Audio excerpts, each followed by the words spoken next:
The great Brahma gods from each of the 5 pure abodes brought the news to all beings that 100,000 years from now, a perfectly enlightened Buddha would arise in the world. Those who wish to meet up with him must maintain the 5 moral precepts and constantly develop loving kindness. Humans and deities wondered who the future Buddha might be, but no answer was forthcoming until a sign appeared, making the identity of the heavenly Bodhisattva known.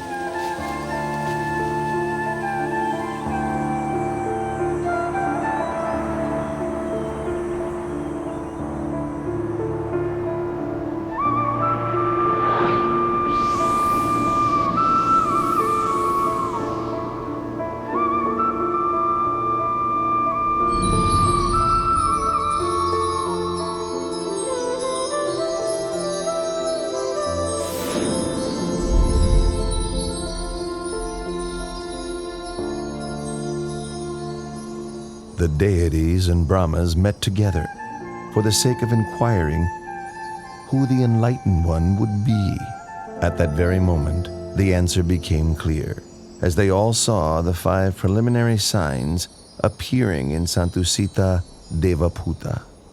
The 5 signs which appeared were withering of the decorative celestial flowers on his body, the divine raiment becoming discolored, sweat dripping from his armpits, his complexion becoming mottled, and a feeling of weariness with the heavenly world arising within him. Upon recognizing the 5 preliminary signs, the deities invited Santusita, the Buddha to depart from Dusita heaven and take birth in the human world. Santusita Devaputta then made the 5-fold survey of the earth to see if conditions were right for his birth. The first criterion was that the lifespan for human beings at the time must not be too short nor too long, suitable for attaining the Dhamma. The continent must be India and the country the middle country. He must be born either into the warrior caste or as a Brahmin, and his mother must be one pure in moral conduct with much accumulated spiritual virtue. Seeing that all of these conditions were fulfilled, the Buddha-to-be accepted the invitation to be born upon the earth.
My lord, tradition calls for me to return to my family home at Devadaha to give birth. You have my permission.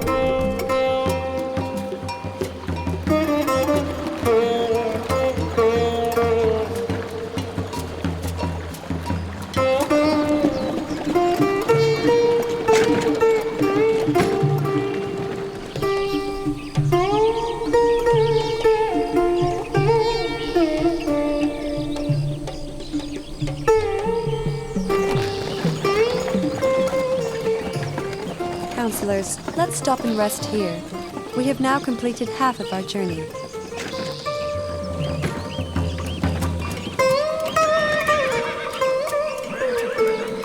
The forest park of Lumpini is so beautiful and shady. We've been traveling half the day. You must all be tired. Let's rest for a while. Your Highness, if that is your wish, then please rest beneath that solid tree over there.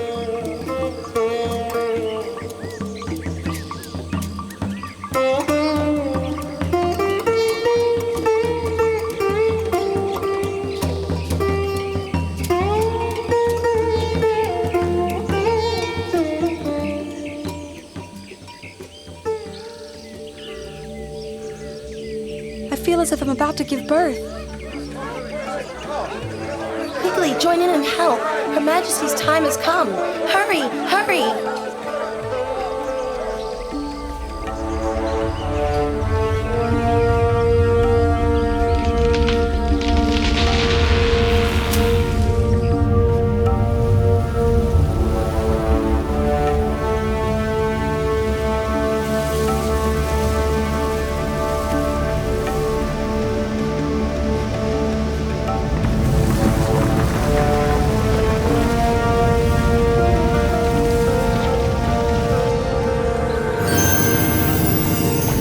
As soon as the Bodhisattva was delivered from his mother's womb, and before he could drop to the ground, 4 great Brahma gods from the 5 pure abodes spread a net of gold to receive his body.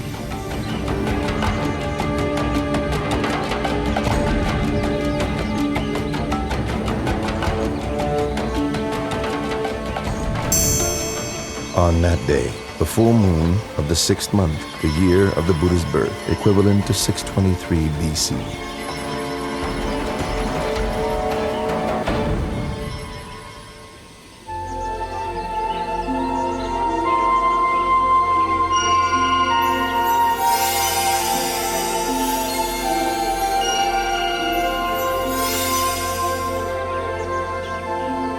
I am supreme in the world, foremost in the world, most excellent in the world.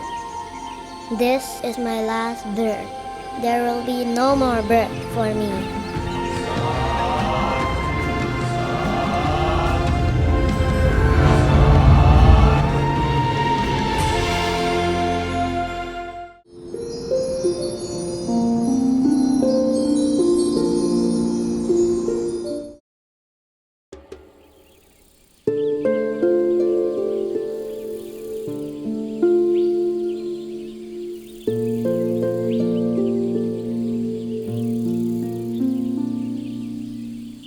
The renunciant prince was intent on seeking the path to enlightenment.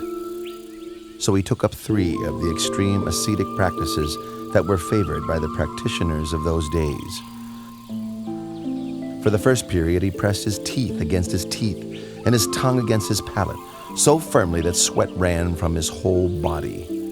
The pain was as severe as if someone were gripping his throat tightly, strangling him. When he saw that this was not the way to enlightenment, he gave up on the practice and changed to another method. For the second period, he restricted his in and out breaths, stifling them until both his ears rung loudly, his head ached, and his stomach racked with pain, his body as if on fire. But no matter how great the distress, he did not give up his efforts until he saw that this was not the way to enlightenment. Seeing this, he gave up the practice and changed to another method.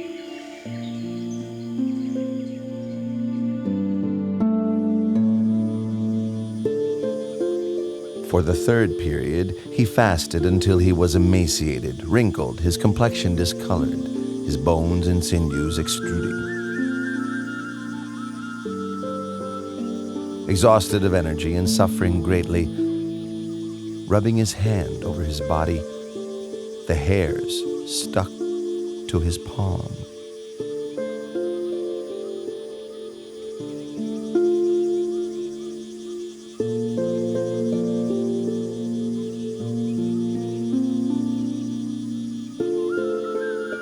I've carried out the extreme ascetic practices, pushing the body to limits which no other could exceed. Why have I not yet attained enlightenment? Or perhaps this path is not the way to liberation. The Bodhisattva is worrying and wondering about the path to realization. What's the best way to help him?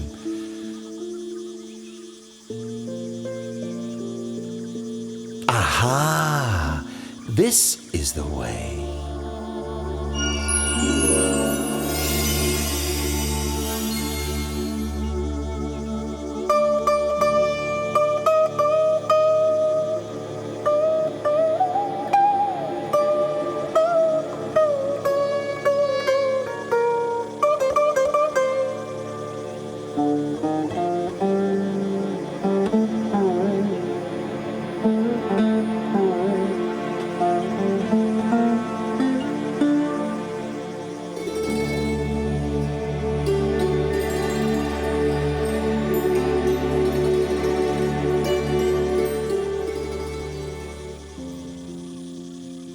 One string of that lute is too tight. A little pluck and it snaps. One string is too loose. When plucked, the sound is barely heard. One string is just right, not too loose, not too tight. When plucked, the sound resonates far and wide, sweetly. Oh, it is the practice of the middle way that leads to enlightened knowledge.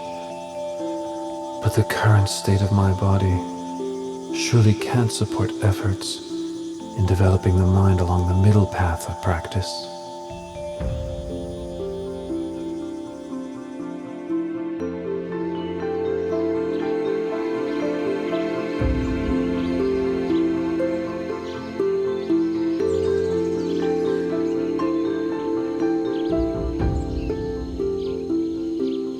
Prince Siddhartha, whom we had held in esteem as a bodhisattva, bound for success, even after practicing strictly for 6 years, using all his effort, is still unable to achieve enlightenment. Now he's relaxed his efforts. And eating proper food again. How will he ever succeed? Quite so. Venerable Kondanya, you're the most senior amongst us. What do you think we should do? Under the circumstances, there can be no use in attending to him any longer. The time has come for us to take our leave.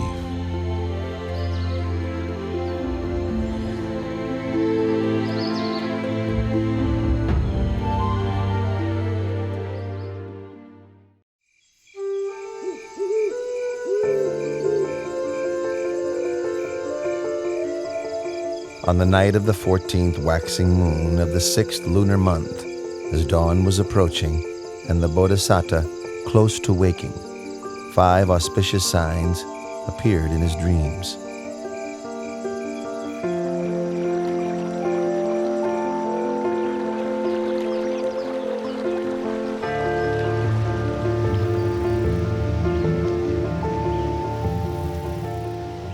Which he interpreted as follows.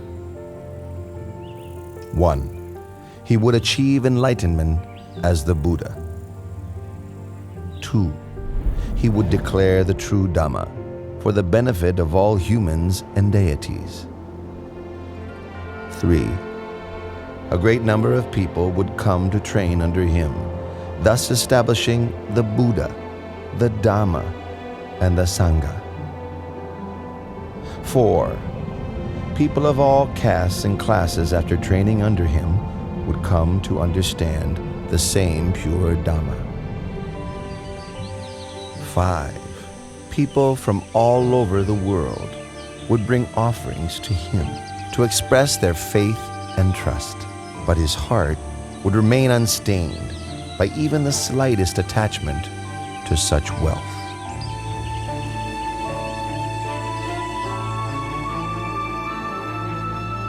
In the village of Uruvela Senanigama, there lived a wealthy man's daughter named Suchata. When she was young, she made a vow to the deity abiding in a banyan tree close by, so that she might have a husband of equal wealth and birth, and that her first child might be a son. Once her wishes had been fulfilled, she prepared a rice dish, prepared with cow's milk and honey, as an offering to honor the tree deity. Madam Suchada! Madam Suchada!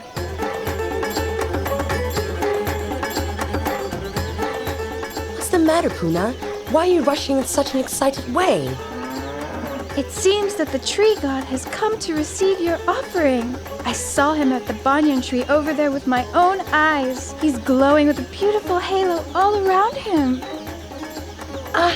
Everyone, quickly, help! Puna, go and fetch a golden tray for the honeyed milk rice. We'll take it out to offer to the tree god. Quickly, go, go!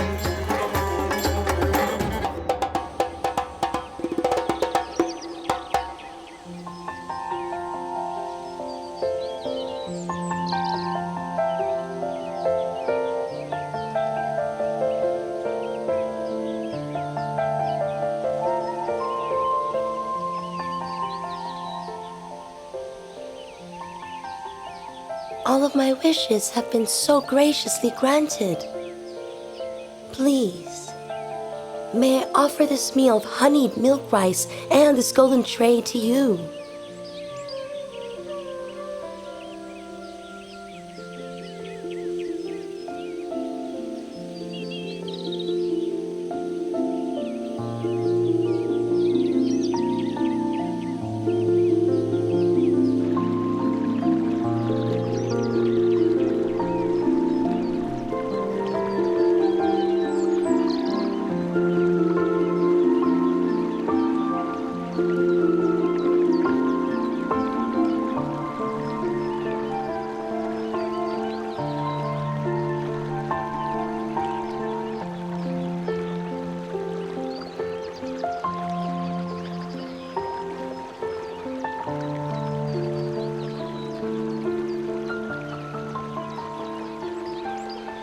I offer this prayer. If I am to succeed in realizing perfectly enlightened knowledge, may this golden tray float up the river against the current. But if I am not to achieve my goal, may this tray float downstream with the current.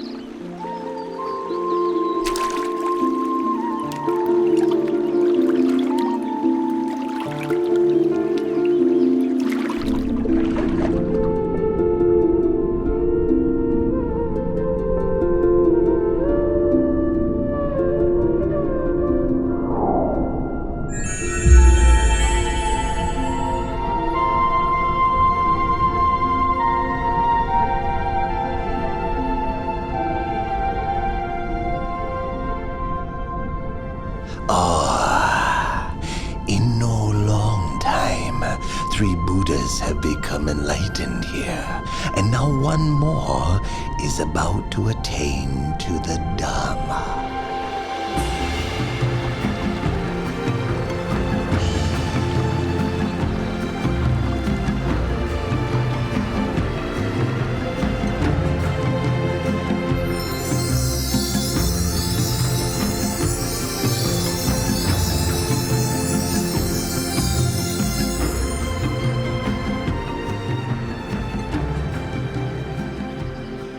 I'm a Brahmin called Satyasa.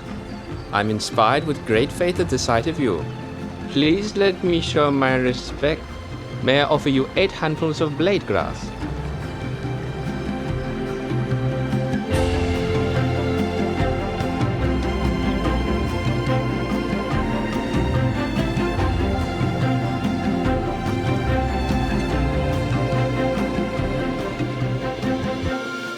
For as long as I have not yet attained to supreme enlightened knowledge, even if my blood and flesh should dry up with only skin, bone, and sinews remaining, I shall not rise from this seat.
I've been following Prince Siddhartha's every step, so as to stop him from achieving enlightenment.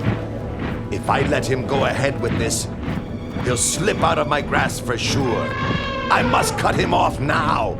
I must destroy him. Ha ha ha ha ha.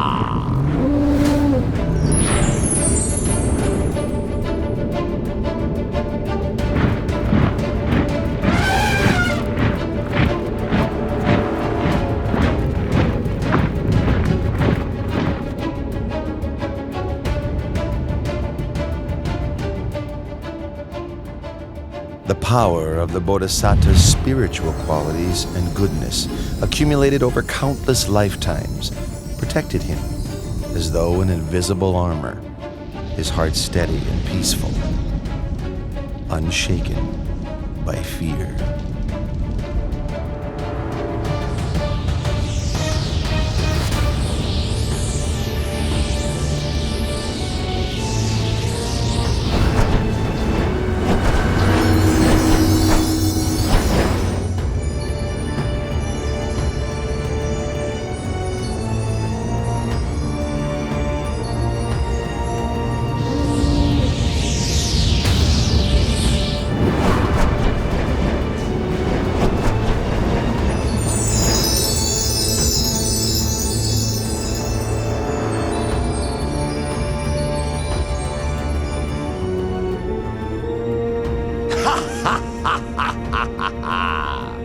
Prince Siddhartha, do you think you can escape from Vasavati Mara's control?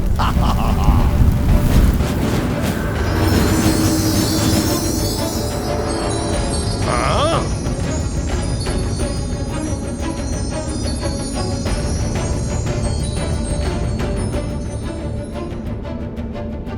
My powerful weapons cannot harm the prince. I must make use of a ruse to deceive him.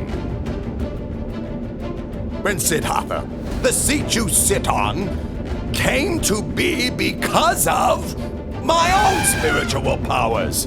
My troops are my witnesses. You must get up at once. Pay attention, King of Deceivers. This seat comes to me as the fruit of my good actions, accumulated through all of my efforts in the past. Then who will bear witness to your ownership of this seat? I will bear witness.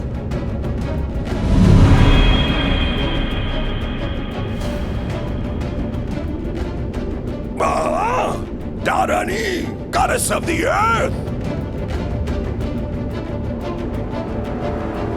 All the merit made by his good actions in the past, even the water which he has poured on the ground in dedication of merit, soaked up by my hair and kept close to my head, is sufficient to bear witness to his virtues.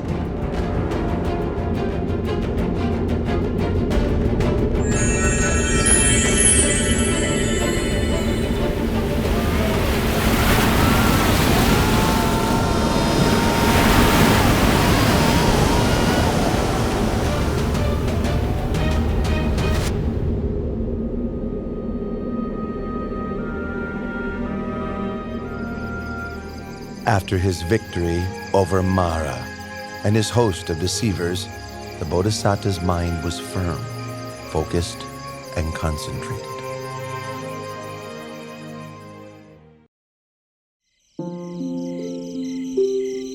At dusk, the Bodhisattva began to develop meditative insight, attaining to the first knowledge, Pubenivasa Nusatinyana, the ability to recollect his past lives.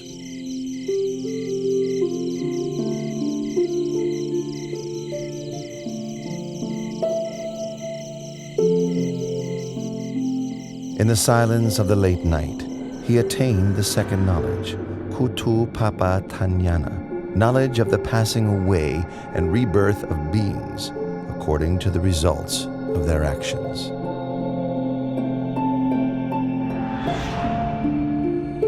Close to dawn, the Bodhisattva attained to the third knowledge, Asavakayanana, knowledge of the destruction of mental defilements, complete liberation and freedom from suffering. He thus came to be the fully self-awakened Buddha.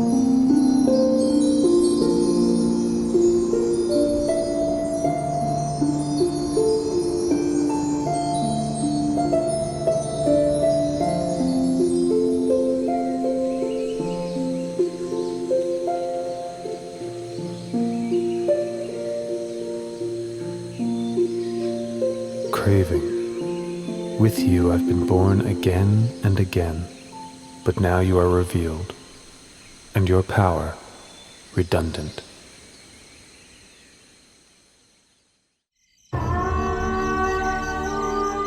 After the Bodhisattva had attained to the Dhamma and become the Buddha, he sat under the Maha Bodhi tree, enjoying the bliss of freedom for 7 days.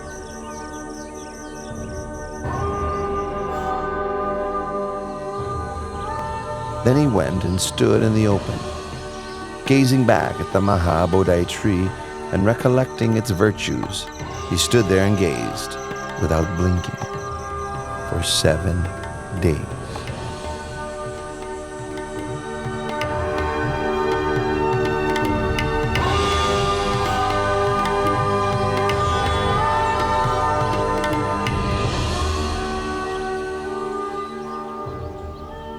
After that, the new Buddha walked back and forth between the Maha Bodhi tree and the place where he had stood for another 7 days.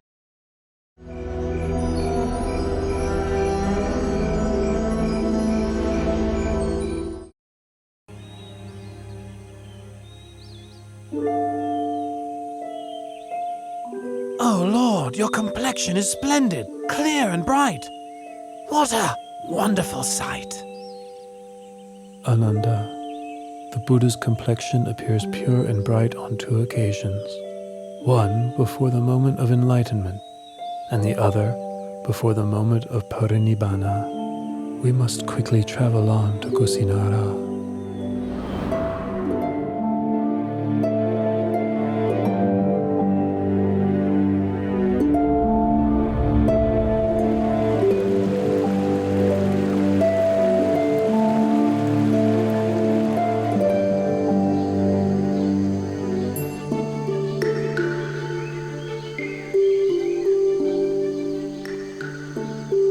Junta gave me my last meal, but unless I make the matter clear, people may think that his alms food was the cause for my passing away.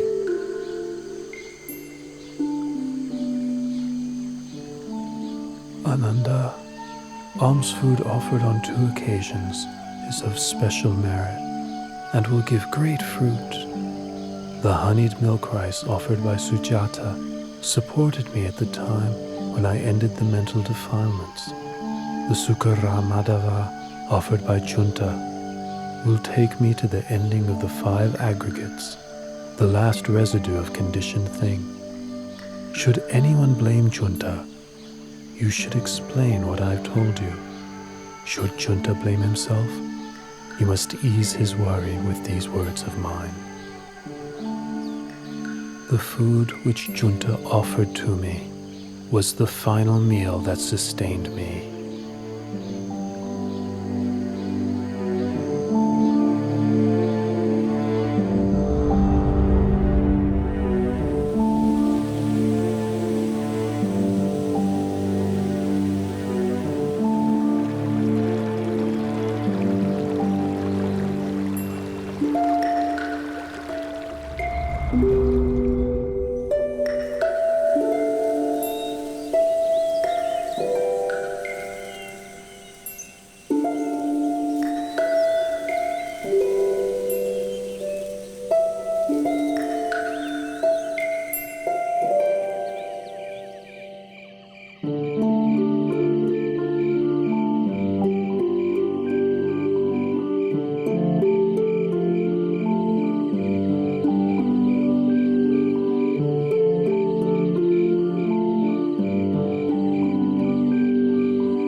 From now on, I will not rise up from this place again.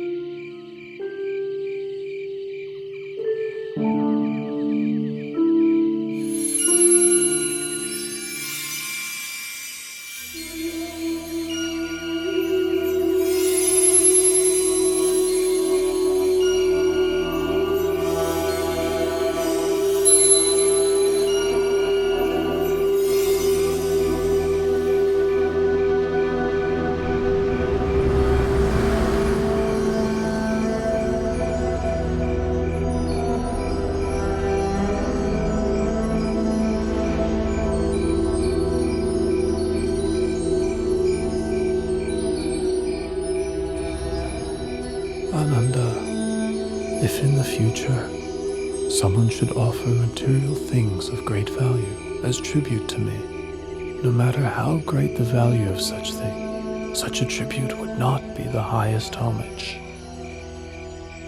Ananda, whoever should practice according to the Dhamma which is rightly taught by me, such a person pays the highest homage. Ananda, I will pass into Parinibbana tonight. Lord Buddha, please don't pass away in a small town as Kusinara. Please travel on to a large city, such as Savatthi, Kosambi, or Varanasi. These cities have large numbers of noble, Brahmins, and householders who have great faith in you and the lessons you have given them. Ananda, do not fault Kusinara for being such a small town. In the past, it was a great capital city with tremendous wealth, abundant food, and many citizens. The sounds of singing and music were heard throughout the day and all night. Another thing, should I go to pass away elsewhere, Supada Paribhajaka would not meet with me, and therefore would miss the opportunity to attain enlightenment. If I should attain to Parinibbana in another city, a great war would break out with squabbling over my bodily relics as the cause. Here in Kusinara lives Dona the Brahmin. He is capable of quelling such disputes. He will distribute the relics of my cremated body amongst the nobles who come here from many different cities. As a result, there will be no war. These are the reasons I have made the effort to reach Kusinara. In the past, great numbers of those with faith in the Dhamma would travel from every direction to seek you out, listen to your teachings, and ask you questions. But from now on, all those people and myself will be deprived of the opportunity to see you and to have an audience with you. Ananda, there are 4 places which are apt for recollection of me. 1. Lumpini Park, where I was born. 2. Buddha Gaya in the state of Magadha, where I was enlightened. 3. The Deer Park at Isipatana, where I gave the first Dhamma teaching. And finally, the place of my Parinibbana Salavana Park in Kusinara, right here. Those who make pilgrimage to these 4 locations will experience disenchantment with the world and feel inspiration to follow in my footsteps. Lord Buddha, in this celibate life, one often encounters women. Some are mothers, sisters, and relatives of monks. Others are those with faith in the triple gem. How should a bhikkhu practice in relation to women? Ananda, a bhikkhu ought not to look at women at all. It is better this way. But if a bhikkhu must see women, how should he behave towards them? Ananda, if it's necessary to see women, they ought not to engage in conversation with them. It is better this way. If it is necessary to converse with women, how should a bhikkhu practice? In that case, a bhikkhu should have well-controlled mindfulness and sense restraint. He should have orderly speech and guard his mind from falling prey to lust or infatuation. The beautiful things of this world themselves are not sense desire, but the lust which arises in one's mind due to unwholesome intention, that is a person's sense desire. Once one has abandoned pleasure in unwholesome states, beautiful objects of this world still exist, but there is no way one can be harmed by them. Lord Buddha, after you have passed into Parinibbana, how should we treat your body? Use the method for treating the body of a wheel-turning monarch. Wrap the body in 500 layers of white cloth, lined with cotton wool. Then place it in a coffin with perfumed oil.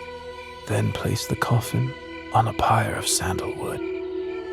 Once the body has been cremated, enshrine the relics in a stupa, which is to be built at a crossroads, so that people can pay their respects there for a long time to come.